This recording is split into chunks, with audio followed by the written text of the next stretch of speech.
Hi hello friends, welcome back to my channel Mangalya Bandha. ಅಂದು ಸಂಜೆ ಯಶಸ್ವಿಯಾಗಿ ನೇಲು ತಂಡವರು ಪ್ರಾಜೆಕ್ಟನ್ನು ಮುಗಿಸಿದ್ರು. ಅಲ್ಲಿಗೆ ಬಂದ ಆರ್ಕೆ, ನಾನು ಅಂದ್ಕೊಂಡಿದ್ದಕ್ಕಿಂತ ತುಂಬ ಫಾಸ್ಟಾಗಿ ಈ ಪ್ರಾಜೆಕ್ಟ್ನ ಕಂಪ್ಲೀಟ್ ಮಾಡಿದ್ದೀರಾ. ಸೂಪರ್ ನೀಲು, ನಿಮ್ಮ ಟೀಮ್ ತುಂಬ ಡೆಡಿಕೇಟೆಡ್ ಆಗಿ ವರ್ಕ್ ಮಾಡಿ ನನ್ನ ಪ್ರಾಜೆಕ್ಟ್ ಸಕ್ಸಸ್ ಮಾಡಿದ್ದೀರಾ. I am very happy. ಈ ಯಶಸ್ಸನ್ನು ಆಚರಿಸುವ ಸಲುವಾಗಿ ನಿಮ್ಮ ಟೀಮ್ ಮೆಂಬರ್ಸ್ ಎಲ್ಲರಿಗೂ ಇವತ್ತು ರಾತ್ರಿ 8 ಗಂಟೆಗೆ ನನ್ನ ಸ್ಟಾರ್ ಹೋಟೆಲ್ನಲ್ಲಿ ಪಾರ್ಟಿ ಅರೇಂಜ್ ಮಾಡಿದ್ದೀನಿ. ಎಲ್ಲರೂ ಕೂಡ ಖಂಡಿತ ಬರಬೇಕು ಅಂತ ಹೇಳ್ದ ಆರ್ಕೆ. ಎಲ್ರಿಗೂ ಖುಷಿಯಾದರೂ ನೀಲು ಮತ್ತು ಕೀರ್ತಿ ಇಬ್ಬರು ಸುಮ್ಮನೆ ಇದ್ದರು. ಎಲ್ರಿಗೂ ಓಕೆ ತಾನೇ ಅಂತ ಕೇಳಿದ್ದ. ಸೂಪರ್ ಸರ್, ತುಂಬ ತುಂಬ ಹ್ಯಾಪಿಯಾಗಿದೆ ಅಂತ ಆ ಜನರು ಹೇಳಿದರು. ಇವರಿಬ್ಬರು ಸುಮ್ಮನೆ ಇದ್ದರು. ಇವರನ್ನು ಗಮನಿಸಿದವನು, ನೀಲು ಆ್ಯಂಡ್ ಕೀರ್ತಿ, ನೀವಿಬ್ಬರು ನನ್ನ ಕ್ಯಾಬಿನ್ಗೆ ಬನ್ನಿ ಅಂತ ಹೇಳಿಬಿಟ್ಟು ಹೋದ. ಆರ್ಕೆ ಆಮೇಲೆ ಇಬ್ಬರು ಹೋದರು. ಅವನ ಮುಂದೆ ಇಬ್ಬರು ಕೂತ್ಕೊಳ್ಳಿ, ನಿಂತ್ಕೊಂಡಾಗ ಕೂತ್ಕೊಳ್ಳಿ ಅಂತ ಎದುರಿಗಿದ್ದ ಸೀಟನ್ನು ತೋರಿಸಲು ಇಬ್ಬರು ಕೂಡ ಕುಳಿತುಕೊಂಡ್ರು. ನೀಲು, ಎಲ್ಲರೂ ತುಂಬ ಕಷ್ಟಪಟ್ಟು ಈ ಪ್ರಾಜೆಕ್ಟ್ ಕಂಪ್ಲೀಟ್ ಮಾಡಿದ್ದೀರಾ. ನಾನು ಹೇಳಿದ ಟೈಮ್ಗಿಂತ ತುಂಬಾ ಫಾಸ್ಟಾಗಿ ವರ್ಕ್ ಮಾಡಿದ್ದೀರಾ. ಇದು ಎಷ್ಟೋ ಕಷ್ಟ ಅಂತ ನನಗೆ ಚೆನ್ನಾಗಿ ಗೊತ್ತು. ಅದಕ್ಕಾಗಿಯೇ ನಾನು ನಿಮ್ಮೆಲ್ಲರಿಗೂ ಪ್ರಶಂಸಿಸುವ ಸಲುವಾಗಿ ಈ ಪಾರ್ಟಿಯನ್ನು ಅರೇಂಜ್ ಮಾಡಿದ್ದೀನಿ. ಆ 6 ಜನರು ತುಂಬ ಸಂತೋಷದಿಂದ ಓಕೆ ಅಂದರು. ಆದರೆ ನೀವಿಬ್ಬರು ಮಾತ್ರ ಯಾಕೆ ಇಷ್ಟು ಸೈಲೆಂಟ್ ಆಗಿದ್ದೀರಿ? ಈ ಪಾರ್ಟಿಯಲ್ಲಿ ನಿಮಗೆ ಇಷ್ಟ ಇಲ್ವಾ ಅಂತ ಅವನು ಕೇಳ್ದ. ಅದಕ್ಕೆ ನೀಲು, ಸರ್, ಅವರಿಗೆಲ್ಲ ಪಾರ್ಟಿಗೆ ಬರೋದ್ರಲ್ಲಿ ಇಷ್ಟ ಇದೆ, ಅದಕ್ಕೆ ಸಂತೋಷವಾಗಿ ಹೇಳಿಬಿಟ್ರು. ಆದರೆ ನನಗೂ ಕೀರ್ತಿಗೂ ಖಂಡಿತ ಬರಲು ಸಾಧ್ಯ ಇಲ್ಲ, ಅದಕ್ಕೆ ನಾವು ಏನು ಮಾತಾಡಲಿಲ್ಲ ಅಂದ್ಲು. ಏನು ನೀಲು, ಯಾಕೆ ಬರಲು ಸಾಧ್ಯ ಇಲ್ಲ? ಮೇನ್ ಟೀಮ್ ನೀವೇ ಲೀಡರ್ ಅಲ್ವಾ? ಕೀರ್ತಿ ನಿಮ್ಮ ಅಸಿಸ್ಟೆಂಟ್ ಕೂಡ ಅಲ್ವಾ? ನೀವಿಬ್ಬರೇ ಇಷ್ಟೊಂದು ಕಷ್ಟಪಟ್ಟು ಈ ಪ್ರಾಜೆಕ್ಟ್ನ ಮುಗಿಸಲು ಕಾರಣ. ಹಾಗೆ ಇರುವಾಗ ನೀವು ಬರದೇ ಇದ್ದರೆ ಹೇಗೆ ನೀಲು ಅಂತ ಕೇಳ್ದ ಆರ್ಕೆ. ಸರ್, ನಾನೀಗ ಪ್ರೆಗ್ನೆಂಟ್ ಆಗಿದ್ದೀನಿ. ಇಂಥ ಟೈಮ್ನಲ್ಲಿ ಈ ಪಾರ್ಟಿ ಎಲ್ಲ ನನಗೆ ಸೆಟ್ ಆಗೋದಿಲ್ಲ. ಈಗಾಗಲೇ ನನ್ನ ಫ್ಯಾಮಿಲಿ ಪ್ರಾಬ್ಲಮ್ ಬೇರೆ ಜಾಸ್ತಿ ಆಗಿದೆ. ಇಂಥ ಟೈಮ್ನಲ್ಲಿ ಅಲ್ಲಿಂದ ಬಂದು ಇಲ್ಲಿದ್ದೇವೆ. ಹೋಟೆಲ್ ಪಾರ್ಟಿ ಅಂತ ನಾವು ಬಂದರೆ ನಮ್ಮ ಕುಟುಂಬದಲ್ಲಿರೋರಿಗೆ ನಮ್ಮ ಮೇಲೆ ಇರುವ ನಂಬಿಕೆ ಹೊರಟು ಹೋಗುತ್ತೆ. ನೀವು ಮೆಚ್ಚುಗೆ ಸೂಚಿಸೋದು ನಮಗೆ ತುಂಬ ಸಂತೋಷನೇ ಸರ್. ಆದರೆ ಅದನ್ನು ಪಾರ್ಟಿಯಲ್ಲಿ ಪಾಲ್ಗೊಂಡು ನಾವು ತಿಳ್ಕೊಬೇಕೆಂಬ ಅವಶ್ಯಕತೆ ಖಂಡಿತ ಇಲ್ಲ. ದಯವಿಟ್ಟು ತಪ್ಪಾಗಿ ತಿಳ್ಕೊಬೇಡಿ. ನಮ್ಮಿಂದ ಮಾತ್ರ ಬರಲು ಸಾಧ್ಯ ಇಲ್ಲ ಅಂತ ಹೇಳಿದ್ಲು. ಏನು ನೀಲು, ನೀವಿಬ್ಬರಲ್ಲಿ ಯಾರಾದರೂ ಒಬ್ಬರಾದರೂ ಇರಬೇಕು. ದಿಢೀರಂತ ಹೀಗೆ ಹೇಳಿದರೆ ಏನು ಮಾಡೋದು? Very sad. ಓಕೆ, ನೀವು ಹೋಗಿ ಅಂತ ಆರ್ಕೆ ಮುಖ ಬಾಡಿಸಿ ಹೇಳಿದಾಗ ಯಾಕೋ ಕೀರ್ತಿಯ ಮುಖವು ಬಾಡಿತು. ನೀಲು, ಸರ್, ಅಷ್ಟು ದೂರ ಹೇಳ್ತಿದ್ದಾರೆ, ಹೀಗೆ ಮಾತನಾಡಿ ಏನು ಮಾಡೋದು? ಯಾವಾಗಲೂ ಡಿನ್ನರ್ ಮನೇಲಿ ಮಾಡ್ತೀವಿ, ಇವತ್ತು ಹೋಟೆಲ್ನಲ್ಲಿ ಊಟ ಮಾಡ್ತೀವಿ, ಅಷ್ಟೇ ವ್ಯತ್ಯಾಸ ತಾನೇ. ಹೋಗೋಣ ಬಾರೆ ಅಂದಾಗ ನೀಲುಗೆ ಸಿಕ್ಕಾಪಟ್ಟೆ ಕೋಪ ಬಂತು. ಏನು ಕೀರ್ತಿ, ನಾವು ಎಂಥ ಪರಿಸ್ಥಿತಿಯಲ್ಲಿದ್ದೀವಿ ಅಂತ ಮರೆತು ಮಾತನಾಡ್ತಿದೀಯಾ? ನನ್ನನ್ನು ನಂಬಿ ಒಂಟಿಯಾಗಿ ಬಿಟ್ಟಿದ್ದಾರೆ. ನಾವು ಪಾರ್ಟಿ ಅಂತ ಅಲ್ಲಿ ಇಲ್ಲಿ ಅಂತ ತಿರುಗಾಡ್ತಾ ಇದ್ದರೆ ಏನರ್ಥ? ಆಗಬಾರ್ದೇನಾದರೂ ಆದರೆ ಏನು ಉತ್ತರ ಹೇಳೋಕ್ಕೆ ಸಾಧ್ಯ? ಇದೆಲ್ಲ ನಮಗೆ ಸರಿ ಬರಲ್ಲ ಕೀರ್ತಿ, ಬಾ ಹೋಗೋಣ ಅಂತ ಕಠಿಣ ಧ್ವನಿಯಲ್ಲಿ ನೀಲು ಹೇಳಿದ್ದು. ಈಗ ಕೀರ್ತಿಯ ಸಮ್ಮತಿ ಆರ್ಕೆಗೆ ಒಂದು ರೀತಿಯ ನವ ಚೈತನ್ಯ ನೀಡ್ತು. ಹಲೋ ಮಿಸಸ್ ನೀಲು, ಸೂರ್ಯಪ್ರಕಾಶ್ ಅವರೇ, ನಿಮಗೆ ಇಷ್ಟ ಇಲ್ದಿದ್ರೆ ಪರವಾಗಿಲ್ಲ, ಆದರೆ ಅವಳಿಗೆ ಇಷ್ಟ ಇದೆ ಅಲ್ವಾ? ಅವಳನ್ನು ಯಾಕೆ ತಡೀತಿದ್ದೀರಿ? ಆಗಬಾರ್ದು ಯಾವುದೂ ಆಗಲ್ಲ. ಆ ಸ್ಟಾರ್ ಹೋಟೆಲ್ ನಂದೆ, ಅಲ್ಲಿ ತಪ್ಪಾಗಿ ಏನೂ ನಡೆಯಲ್ಲ. ನಿಮಗೆ ಡೌಟ್ ಇದ್ದರೆ ಗೂಗಲ್ನಲ್ಲಿ ನನ್ನ ಹೋಟೆಲ್ ರಿವ್ಯೂ ನೋಡಿ, ಆಗ ನಿಮಗೆ ಅರ್ಥ ಆಗುತ್ತೆ ಅಂದ. ಅದು ಮಾತ್ರ ಅಲ್ಲದೆ ಈ ಆರ್ಕೆ ನಿಮ್ಮ ಬಾಸ್, ನಿಮ್ಮನ್ನು ಕರ್ಕೊಂಡು ಹೋಗಿ ಅಂತಹ ತಪ್ಪೇನೂ ಮಾಡಲ್ಲ. ನಿಮ್ಮ ಭದ್ರತೆ ನನ್ನ ಜವಾಬ್ದಾರಿ. ನಂಬಿಕೆ ಇದ್ದರೆ ಪಾರ್ಟಿಗೆ ಬನ್ನಿ, ಇಲ್ಲ ಅಂದರೆ ಏನು ತೊಂದರೆ ಇಲ್ಲ. ಅನುಮಾನದಿಂದ ನೋಡಿದರೆ ಯಾರನ್ನು ನೋಡಿದರೂ ತಪ್ಪಾಗಿಯೇ ಕಾಣ್ತಾರೆ. ಓಕೆ, ನನ್ನ ಸ್ಟೇಟಸ್ ಬಿಟ್ಟು ಕೆಳಗಿಳಿದು ಬಂದು ನಿಮ್ಮೆಲ್ಲರ ಜೊತೆ ಫ್ರೆಂಡ್ಲಿಯಾಗಿ ಬೆರೀಬೇಕು ಅಂತ ನಾನು ಅಂದ್ಕೊಂಡಿದ್ದು ನನ್ನ ಮೂರ್ಖತನ. ಒಳ್ಳೆ ಮನಸ್ಸಿನಿಂದ ಕರೆದರೂ ತಪ್ಪಾಗಿ ಯೋಚಿಸ್ತಿದ್ದೀರಾ. ಇಟ್ಸ್ ಓಕೆ ಅಂತ ಹೇಳಿಬಿಟ್ಟು ಸಿಸ್ಟಮ್ನಲ್ಲಿ ತನ್ನ ಕೆಲಸವನ್ನು ಮುಂದುವರಿಸಿದ ಆರ್ಕೆ ಸ್ವಲ್ಪ ಹೊತ್ತು ಯೋಚಿಸಿದ ನಂತರ, ಓಕೆ ಸರ್, ನಾನು ಕೀರ್ತಿಯನ್ನು ಕಳಿಸ್ಕೊಡ್ತೀನಿ ಅಂತ ಹೇಳಿ ನೀಲು ಹೊರಗೆ ಹೋದಳು. ಕೀರ್ತಿಯೇ ಅಲ್ಲೇ ನಿಂತಿದ್ಲು. ನೀಲು ಹೊರಗೆ ಹೋದ ತಕ್ಷಣ ವಾಕರಿಕೆ ಬಂದಂತಾಗಿ ರೆಸ್ಟ್ ರೂಮ್ಗೆ ಹೊರಟು ಹೋದ್ಲು. ಆದ್ದರಿಂದ ಅವಳು ಕೀರ್ತಿಯನ್ನು ಗಮನಿಸಲಿಲ್ಲ. ಕೀರ್ತಿ ನಿಂತಿರೋದನ್ನು ಈಗ ನೋಡಿದ ಅವನು, ಯಾಕೆ ನೀನೇನು ಮಾತಾಡಲ್ವಾ? ನಿನ್ನ ಪಾಲಿಗೂ ನಿನ್ನ ಫ್ರೆಂಡೇ ಮಾತನಾಡ್ತಾಳಾ ಅಂತ ಯಾವುದೇ ತುಂಬ ದಿನಗಳಿಂದ ಪರಿಚಯ ಇರೋಳಂತೆ ಅವಳ ಬಳಿ ಹಕ್ಕಿನಿಂದ ಕೇಳ್ದ ಆರ್ಕೆ. ಹಾಗೇನಿಲ್ಲ, ನೀಲು ಹೇಳೋದು ಸರಿನೇ ಅಲ್ವಾ? ಅವಳು ನೀವು ಕೊನೆಯದಾಗಿ ನನ್ನ ಬಗ್ಗೆ ಮಾತನಾಡಿದ್ರಿಂದ ನನಗೂ ಇಷ್ಟ ಇದೆ ಎನ್ನೋ ಮೈಂಡ್ಸೆಟ್ನಲ್ಲಿ ಕೀರ್ತಿಯನ್ನು ಕಳಿಸ್ಕೊಡ್ತೇನೆ ಅಂತ ಹೇಳಿ ಹೋದ್ಲು ಅಲ್ವಾ? ಆದರೆ ನನ್ನಿಂದ ಪಾರ್ಟಿಗೆ ಬರಲು ಸಾಧ್ಯ ಇಲ್ಲ. ನಿಮ್ಮ ಬಳಿ ಮುಖಕ್ಕೆ ಹೊಡೆದಂತೆ ಹೇಳ್ತಿದ್ದೇನೆ ಅಂತ ಅಂದ್ಕೋಬೇಡಿ. ನಮ್ಮ ಪರಿಸ್ಥಿತಿ ಹಾಗೇ ಇದೆ. ನೀರು ತುಂಬ ಒಳ್ಳೆಯವಳು, ಯಾರೊಂದಿಗೂ ಹೆಚ್ಚಾಗಿ ಮಾತನಾಡಲ್ಲ. ಅಂಥವಳನ್ನು ಅನುಮಾನಿಸಿಯೇ ಅವಳ ಫ್ಯಾಮಿಲಿಯಲ್ಲಿ ದೊಡ್ಡ ಪ್ರಾಬ್ಲಮ್ ಆಯಿತು.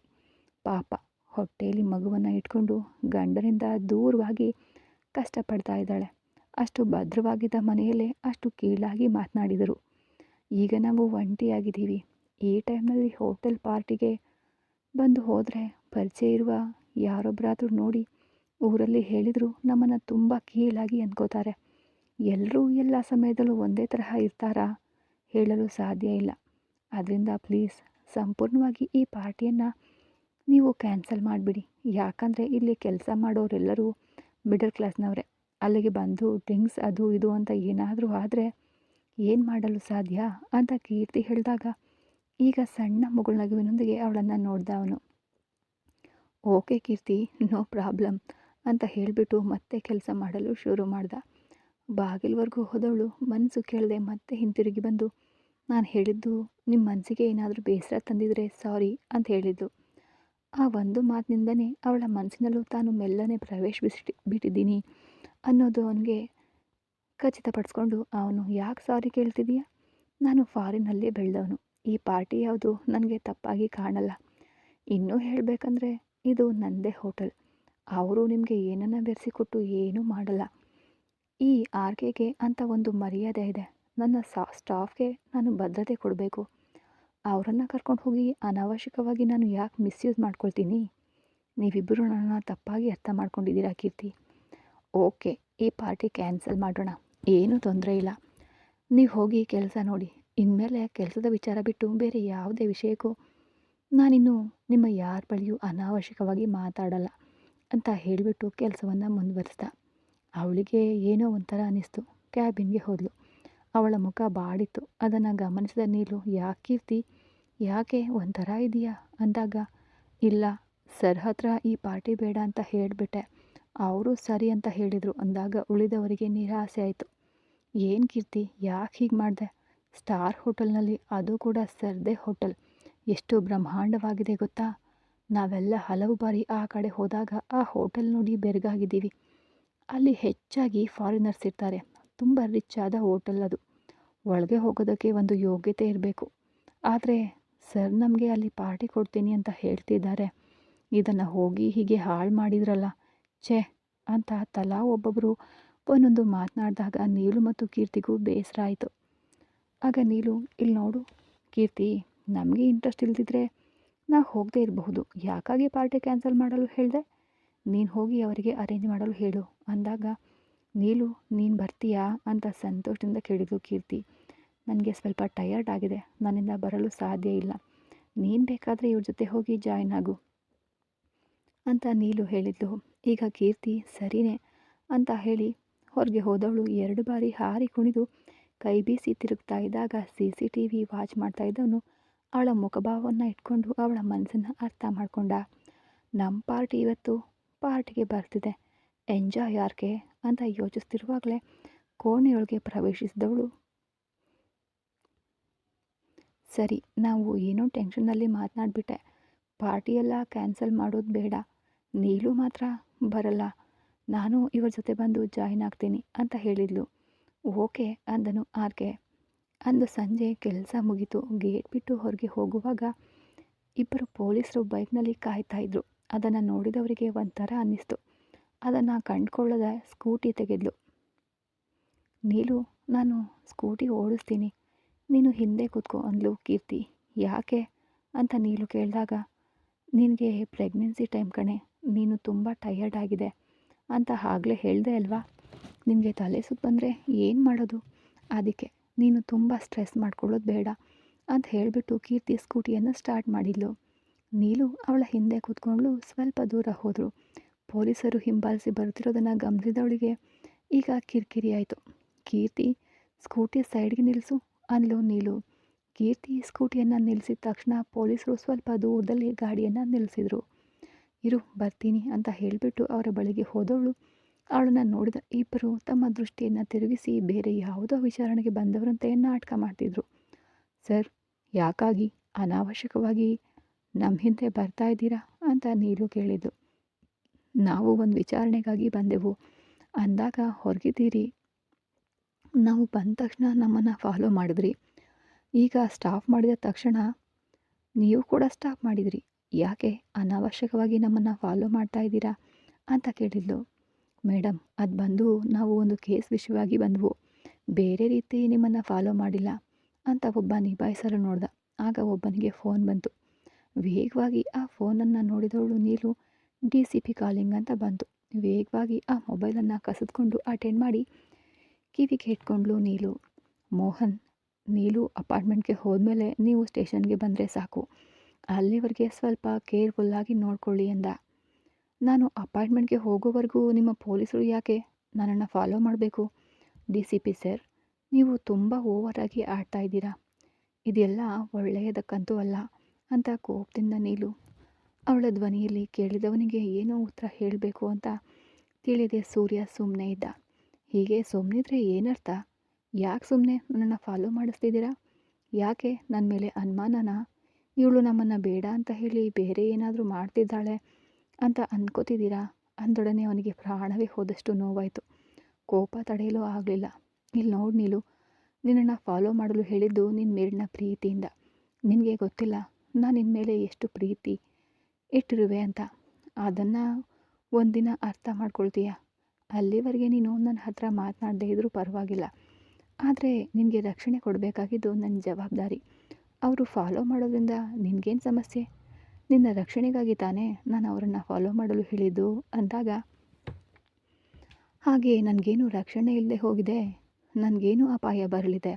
ಇಷ್ಟು ದಿನ ನಾನು ಚೆನ್ನೈನಲ್ಲಿ ಒಂಟಿಯಾಗಿ ಇದ್ದೆ. ನನ್ನನ್ನು ಯಾರೂ ಏನೂ ಮಾಡಿಲ್ಲ.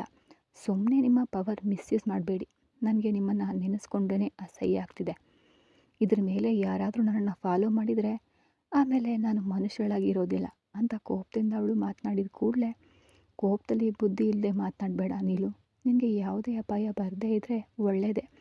ಆದರೆ ದಿಢೀರನೇ ಒಂದು ಅಪಾಯ ಬಂದರೆ ಏನು ಮಾಡಲು ಸಾಧ್ಯ? ನಾನು ಇನ್ವಾಲ್ವ್ ಆಗಿರೋದು ಒಂದು ದೊಡ್ಡ ಕೇಸಲ್ಲಿ. ಆ ಕ್ರಿಮಿನಲ್ಗೆ ನನ್ನ ಬಗ್ಗೆ ಫುಲ್ ಡೀಟೇಲ್ಸ್ ಗೊತ್ತು. ಯಾವಾಗ ಬೇಕಾದರೂ ನಿನಗೆ ಅಪಾಯ ಬರಬಹುದು.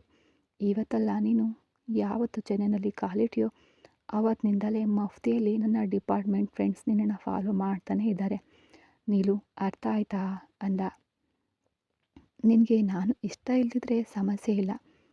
ಅದಕ್ಕಾಗಿ ನಿನ್ನ ಮೇಲೆ ಕೋಪಗೊಂಡು ನಾನು ಇನ್ಮೇಲೆ ಅವಸರವಾಗಿ ಯಾವುದೇ ತಪ್ಪು ನಿರ್ಧಾರ ತಗೊಳ್ಳೋದಿಲ್ಲ.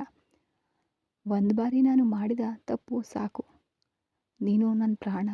ನಿನ್ನನ್ನು ಕಾಪಾಡೋದು ಗಂಡನಾಗಿ ನನ್ನ ಕರ್ತವ್ಯ. ಒಂದು ಸಹಿಯಿಂದ ಗಂಡ ಹೆಂಡತಿ ಸಂಬಂಧ ಮುರಿದು ಹೋಗೋದಿಲ್ಲ ನೀಲು. ನಿನ್ನ ಹೊಟ್ಟೆಯಲ್ಲಿ ನನ್ನ ಮಗು ಇದೆ. ಯಾವತ್ತಿಗೂ ನೀನು ನನಗೆ ಸೇರಿದವಳು ನೀಲು. ನಿನ್ನನ್ನು ಹಾಗೆಲ್ಲ ಒಂಟಿಯಾಗಿ ಬಿಟ್ಟು ನಾನು ತಮಾಷೆ ನೋಡೋದಿಲ್ಲ. ಇನ್ನೂ ಮಗುವಿನಂತೆ ಆಡದೆ ಒಂದು ಮಗುವಿಗೆ ತಾಯಿ ಆಗ್ತಿದೆಯಾ? ಆ ಜವಾಬ್ದಾರಿಯನ್ನು ಅರ್ಥ ಮಾಡಿಕೊಂಡು ನಡ್ಕೊಳ್ಳೋದನ್ನು ಕಲಿ ಅಂದ. ಫೋನ್ ಇನ್ನು ಇನ್ಸ್ಪೆಕ್ಟರ್ ಕೈಗೆ ಕೊಡು ಅಂತ ಹೇಳ್ದ. ಆಗ ನೀರು ಸದ್ದಿಲ್ಲದೆ ಫೋನನ್ನು ಅವರ ಕಡೆಗೆ ಚಾಚಿದ್ಲು. ಫೋನ್ ಇಸ್ಕೊಂಡು ಸರ್ ಅಂದಾಗ, ಮೋಹನ್, ನೀವು ಯಾವಾಗಲೂ ಮಾಡುವಂತೆ ನಿಮ್ಮ ಕೆಲಸವನ್ನು ನೋಡಿ, ಅವರು ಏನು ಹೇಳೋದಿಲ್ಲ ಅಂತ ಹೇಳಿ ಫೋನ್ ಇಟ್ಟ. ಆ ಪೊಲೀಸರನ್ನು ಬಿಟ್ಟು ಸ್ವಲ್ಪ ದೂರ ಹೋದ ಅವಳು. ತನ್ನ ಮೊಬೈಲ್ ಫೋನ್ ತೆಗೆದು ವಾಟ್ಸಪ್ ಓಪನ್ ಮಾಡಿ ಸೂರ್ಯನ ನಂಬರ್ ತೆಗೆದು ವಾಯ್ಸ್ ನೋಟ್ ರೆಕಾರ್ಡ್ ಮಾಡಿದ್ಲು. ನಿಮ್ಮ ಮನಸ್ಸಿನಲ್ಲಿ ದೊಡ್ಡ ರೋಮಿಯೋ ಅಂತ ನೆನಪಾ? ನಿನ್ನ ಮುಖ ನೋಡು. ಆವತ್ತು ಆ ರೀತಿ ಮಾತನಾಡಿ ಇವಾಗ ಮುದ್ದಾಡಿದರೆ ಎಲ್ಲವೂ ಸರಿಯಾಗುತ್ತಾ?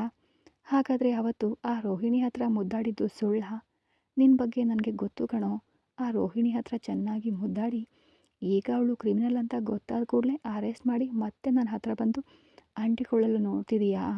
ನನಗೆ ಗೊತ್ತು ಕಣೋ, ನೀನು ನನ್ನ ಸೋದರ ಮಾವ ಅಲ್ಲ, ಎಮ್ಮೆ, ನನ್ನ ಗಂಡನೂ ಅಲ್ಲ, ಹಂದಿ. ನೀನು ಯಾರೋ, ನಾನು ಯಾರೋ. ಇದು ನನ್ನ ಮಗು. ಆ ಮಗುವಿನ ಮೇಲೆ ನಿನಗೆ ಯಾವತ್ತಿಗೂ ಹಕ್ಕಿಲ್ಲ ಅಂತ ವಾಟ್ಸಪ್ಪನ್ನು ಕಳಿಸ್ಬಿಟ್ಟು ಈಗ ಮತ್ತೆ ಸ್ಕೂಟಿಯನ್ನು ಏರಿದ್ಲು ನೀಲು. ಈ ವಾಯ್ಸ್ ನೋಟನ್ನು ಆನ್ ಮಾಡಿ ಕೇಳಿದವನ ಮುಖ ಈಗ ಸ್ವಲ್ಪ ತಿಳಿಯಾಯಿತು. ಅವಳು ಬೈಯೋದನ್ನು ಕೇಳಿ ಸಂತೋಷವಾಗಿ ನಕ್ಕನು ಸೂರ್ಯ. ಹೇ ನೀಲು, ನಿನ್ನ ಮನಸ್ಸಲ್ಲಿ ತುಂಬ ಪ್ರೀತಿ ಇದೆ ಕಣೆ. ನನ್ನನ್ನು ಏಕವಚನದಲ್ಲಿ ಬೈದಿರೋದು ನಿನ್ನ ಮುದ್ದಿನ ಕೋಪ.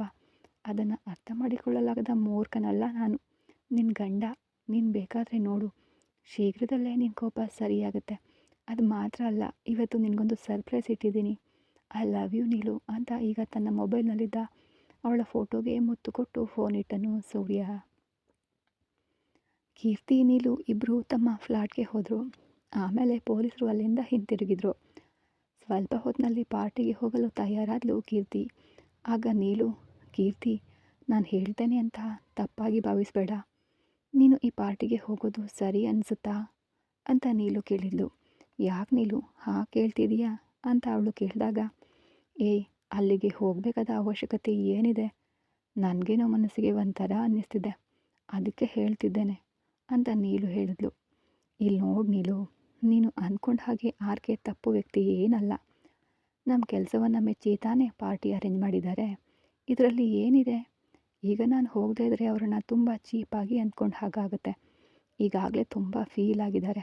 ಏನೂ ಆಗಲ್ಲ ನೀಲು, ನಾನು ಹೋಗಿ ಬೇಗ ಬಂದುಬಿಡ್ತೇನೆ ಪ್ಲೀಸ್ ಅಂತ ಕೀರ್ತಿ ಮತ್ತೆ ಹೇಳಿದಾಗ, ಸರಿ, ಆದರೆ ತುಂಬ ಲೇಟ್ ಮಾಡಬಾರ್ದು.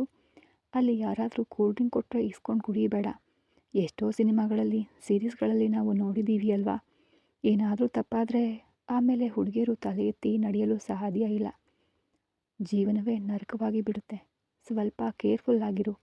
ನಮ್ಮ ಫ್ರೆಂಡ್ ಜೊತೆನೇ ಇರು, ಒಂಟಿಯಾಗಿ ಹೋಗಬೇಡ. ಎಲ್ಲರೂ ತಿನ್ನುವ ಊಟವನ್ನೇ ತಿನ್ನು. ನಿನಗೆ ಸ್ಪೆಷಲ್ಲಾಗಿ ಬೇರೆ ಏನಾದರೂ ಕೊಟ್ಟರೆ ಖಂಡಿತ ಇಸ್ಕೊಂಡು ತಿನ್ನಬೇಡ. ಬರುವಾಗ ಹುಷಾರಾಗಿ ಕೇರ್ಫುಲ್ಲಾಗಿ ಬಾ ಅಂತ ಅವಳಿಗೆ ಸಾಕಷ್ಟು ಬುದ್ಧಿವಾದ ಹೇಳಿ ಮನಸ್ಸಿಲ್ಲದೆ ಕಳಿಸ್ಕೊಟ್ಲು ನೀಲು. ಅಂದು ರಾತ್ರಿ 8 ಗಂಟೆಗೆ ಅವಳ ಟೀಮ್ ಫ್ರೆಂಡ್ಸ್ ಎಲ್ಲರೂ ಹೋಟೆಲ್ಗೆ ಬಂದರು. ಕೀರ್ತಿಯು ತನ್ನ ಸ್ಕೂಟಿಯಲ್ಲಿ ಬಂದಳು. 3 ಹುಡುಗರು ಬೆಲೆ ಬಾಳುವ ಕೋಟ್ ಸೂಟ್ನಲ್ಲೂ 3 ಹುಡುಗಿಯರು ಬೆಲೆ ಬಾಳುವ ಮಾಡರ್ನ್ ಡ್ರೆಸ್ನಲ್ಲೂ ಬಂದಿದ್ದರು. ಕೀರ್ತಿ ಮಾತ್ರ ಎಂದಿನಂತೆ ಸಾಧಾರಣವಾದ ಒಂದು ಬಿಳಿ ಬಣ್ಣದ ಚೂಡಿದಾರದಲ್ಲಿ ಸ್ವಲ್ಪ ಬಿಳಿ ಬಣ್ಣದ ಚಮ್ಕಿ ವರ್ಕಿದ್ದ ಡ್ರೆಸ್ನಲ್ಲಿದ್ಲು. ಈ ಕತೆ ಮುಂದುವರಿಯೋದು. ಮುಂದೆ ಏನಾಗುತ್ತೆ? ಪಾರ್ಟಿಲಿ ಕೀರ್ತಿಗೆ ತೊಂದರೆ ಆಗುತ್ತಾ? ಏನಾಗುತ್ತೆ? ಆರ್ಕೆ ಇವಳನ್ನು ಏನು ಮಾಡಬೇಕು ಅಂತ ಅಂದ್ಕೊಂಡಿದ್ದಾನೆ? ಅದು ನಿಜವಾಗ್ಲೂ ಇವತ್ತು ನಡೆಯುತ್ತಾ ಅಂತ ಮುಂದಿನ ಎಪಿಸೋಡಲ್ಲಿ ನೋಡೋಣ. ಧನ್ಯವಾದಗಳು.